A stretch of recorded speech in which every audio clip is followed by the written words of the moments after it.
Welcome back to Skippers, presented by Orders Box Fantasy Sports. Today's segment, once again, buy low, sell high targets for your teams in fantasy baseball. Avery, Jeremy, Drew, we have actually some big news. Big news. We got a sponsor.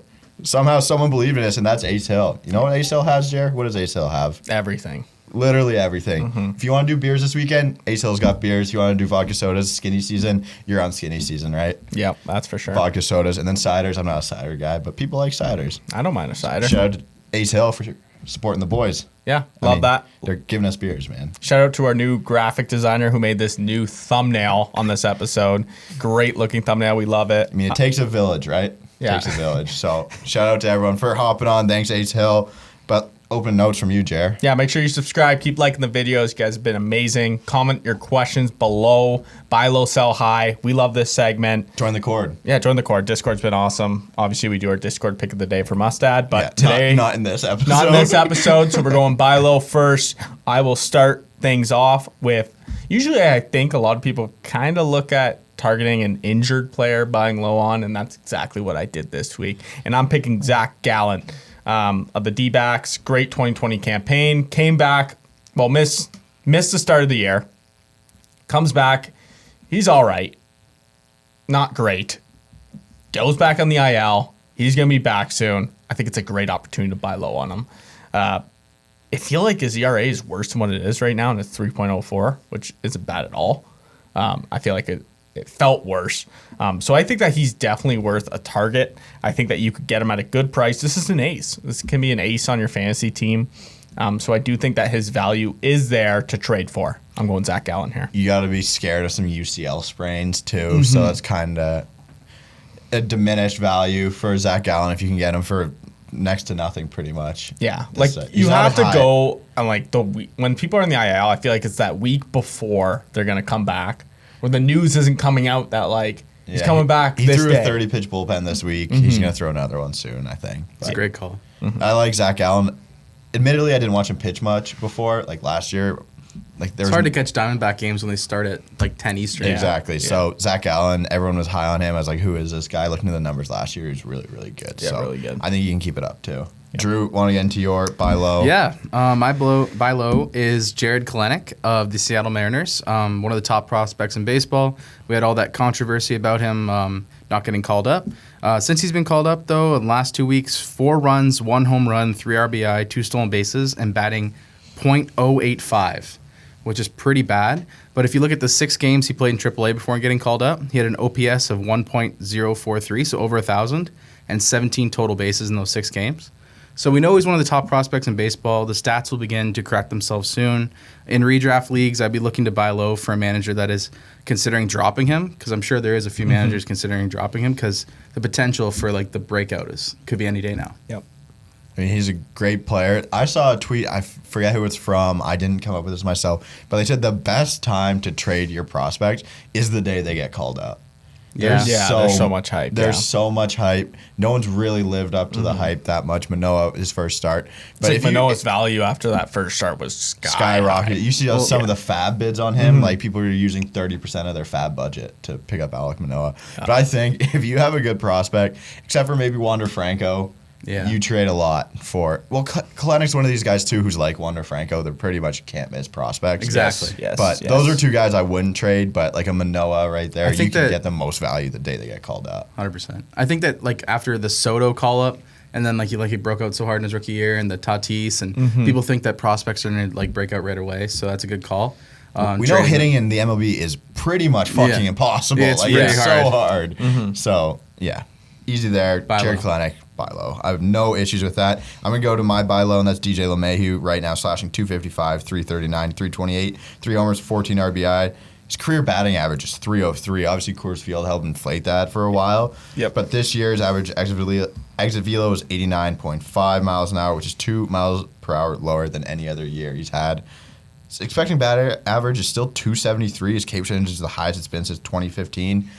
My thing with DJ LeMahieu is he is such a veteran hitter. He knows his swing better than anyone. This is a guy who's 32 years old, maybe getting a little old up there, but you're hitting in a hitter-friendly park. Really no one on the Yankees besides Aaron Judge has lived up to anything that we thought they'd be.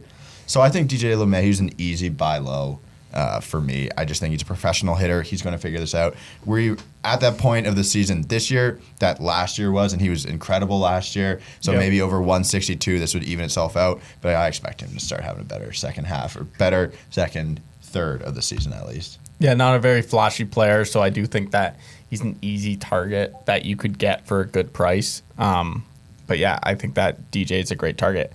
He's not gonna wow you with anything. He's an average hitter. This is more of a roto pick. Yes. Of if you need help with batting average. Yep. He's won batting titles. Like, it's going to correct itself. Yeah. I'd agree. All right, someone sell high. So I'm going sell high here. This is someone who's just been playing and pitching extremely well, and that's Kevin Gausman of the Giants. I mean, he's got like a 1.6 ERA.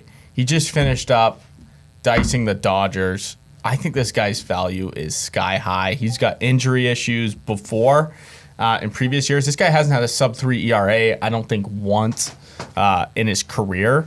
So Kevin Gausman, I think he's not a great name, but he's starting to actually, people are talking about him more and more in trades, and I think that you can sell high. A lot of people are targeting him. Think about the Cy Young. He's like a front runner to win the Cy Young. And that's crazy to think about. He's so average on the Braves.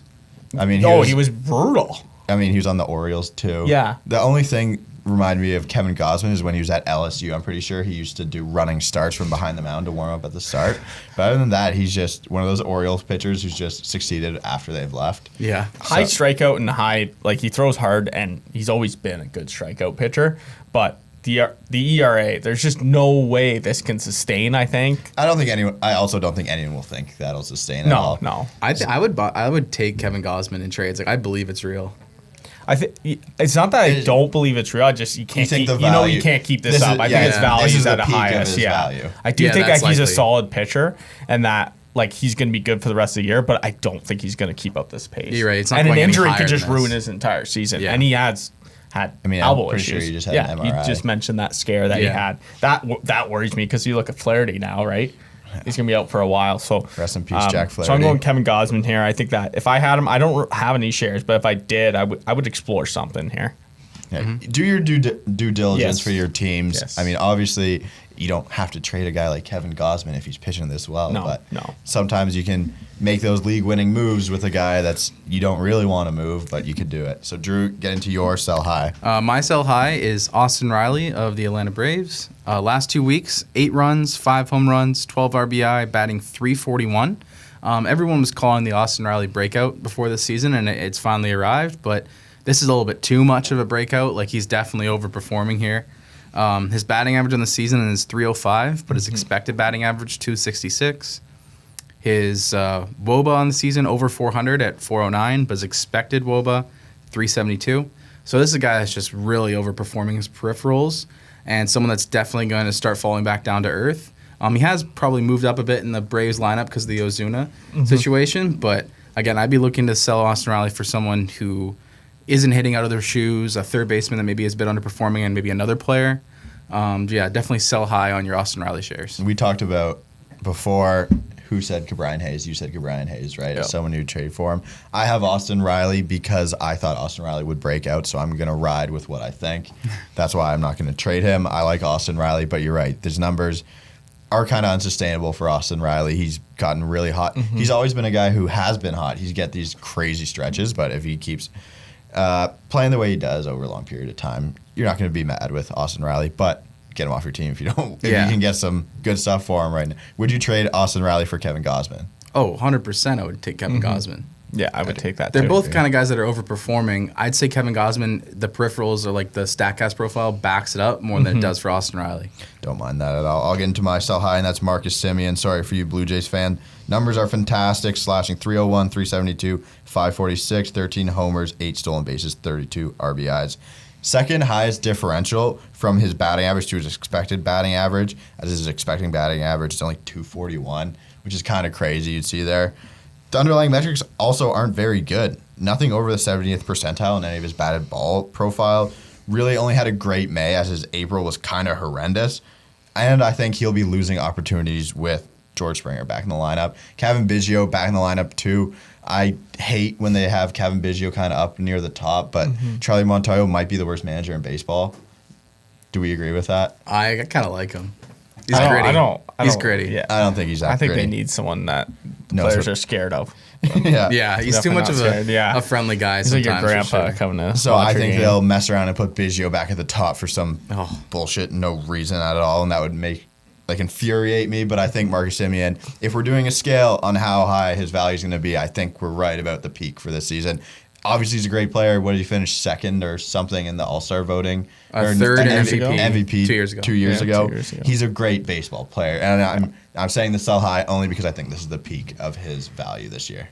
Yeah, I agree with that. I think that he's. Are we boring you? No, I I agree just for think sure. that. Well, you didn't have your coffee today. Yeah, I didn't have my coffee today. Classic. But no, Semien, he's high up there. I mean, Springer's coming back at some point. Springer's coming back. We keep saying that. I almost put him as my buy low.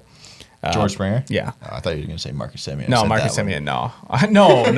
Player no. of the month. Yeah, buy No. low on player of the month, right? Yeah, but he could sustain it, but I don't think it's worth the risk of keeping him in your lineup and just hoping he sustains it. So I think that you should explore a trade. When Marcus Semien's good, you love having Marcus Semien. When Marcus Semien is bad, it's tough to want to keep Marcus then you're Semien. like, fuck, I The should have got second rid of base him. eligibility is really nice, though. It Yeah, is nice. There's value in Marcus Semien. There's value No there. one's saying there's no Yes. value.